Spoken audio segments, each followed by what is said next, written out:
ਮਿਤੀ 18 ਮਾਰਚ ਨੂੰ ਕੁਝ ਵਿਅਕਤੀਆਂ ਵੱਲੋਂ ਹਿਮਾਚਲ ਪ੍ਰਦੇਸ਼ ਰੋਡਵੇਜ਼ ਦੀ ਬੱਸ ਦੇ ਸ਼ੀਸ਼ਿਆਂ ਦੀ ਖਰੜ ਫਲਾਈਓਵਰ ਦੇ ਲਾਗੇ ਸ਼ਾਮ ਨੂੰ ਭੰਨਤੋੜ ਕੀਤੀ ਗਈ, ਜਿਸ ਵਿੱਚ ਮੁਕੱਦਮਾ ਨੰਬਰ 100/25 ਥਾਣਾ ਸਿਟੀ ਖਰੜ ਵਿਖੇ ਦਰਜ ਰਜਿਸਟਰ ਕੀਤਾ ਗਿਆ ਅਤੇ ਦੌਰਾਨੇ ਜਿਹੜੀ ਤਫਤੀਸ਼ ਆ ਸਾਡੇ ਵੱਲੋਂ ਵੱਖ-ਵੱਖ ਟੀਮਾਂ ਗਠਿਤ ਕਰਕੇ ਹਿਊਮਨ ਇੰਟੈਲੀਜੈਂਸ ਤੇ ਟੈਕਨੀਕਲ ਸੋਰਸਾਂ ਦੇ ਰਾਹੀਂ ਜਿਹੜੇ ਦੋਸ਼ੀਆਂ ਦੀ ਸ਼ਨਾਖਤ ਕੀਤੀ ਗਈ। ਦੋ ਦੋਸ਼ੀ ਇਸ ਵਾਰਦਾਤ ਵਿੱਚ ਜਿਹੜੇ ਸੀਗੇ ਉਹਨਾਂ ਦੋਨਾਂ ਦੋਸ਼ੀਆਂ ਨੂੰ ਕਾਬੂ ਕੀਤਾ ਗਿਆ। ਇਹਨਾਂ ਦੇ ਵੇਰਵੇ ਇੱਕ ਤਾਂ ਗਗਨਦੀਪ ਸਿੰਘ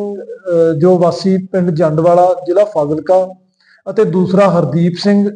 ਵਾਸੀ ਭੱਠਾ ਸਾਹਿਬ ਜ਼ਿਲ੍ਹਾ ਰੋਪੜ ਹਾਲ ਵਾਸੀ ਬੱਲੋ ਮਾਜਰਾ। ਇਹਨਾਂ ਦੋਨਾਂ ਦੀ ਸ਼ਨਾਖਤ ਕਰਕੇ ਇਹਨਾਂ ਦੋਨਾਂ ਨੂੰ ਕਾਬੂ ਕਰ ਲਿਆ ਗਿਆ ਤੇ ਇਹਨਾਂ ਵੱਲੋਂ ਜਿਹੜੀ ਵਾਰਦਾਤ ਵਿੱਚ ਵਰਤੀ ਹੋਈ ਆਲਟੋ ਕਾਰ ਉਹ ਬਰਾਮਦ ਕਰ ਲਈ ਗਈ ਹੈ।